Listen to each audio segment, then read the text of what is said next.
नमस्कार, अन्नपूर्णा रेसिपी चॅनलमध्ये तुमचं मनापासून खूप खूप स्वागत आहे। आज बनवत आहे लहान मुलांच्यासाठी चिरमुऱ्याचे लाडू। लागणारं साहित्य इथं मी एक अर्धा किलो चिरमुरे घेतलेले आहेत। इथं तूप घेतलेलं आहे, एक वाटी शेंगदाणे, एक वाटी गूळ घेतले।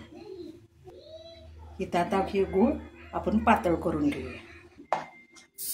गुळाचा पाक तयार झालेला आहे। आपल्याला माहित नसेल तर आपण असा बघू शकतो। हे बघा, हे कसा एकत्र येतो। असा आला की हे पाक तयार झालेला आहे। आता आपण त्याच्यामध्ये शेंगदाणे घालून घेऊया। एक स्पून आपण तूप घालून घेऊया। याच्यामध्ये शेंगदाणे घालून घेऊया आणि आता आपण चिरमुरे घालूया।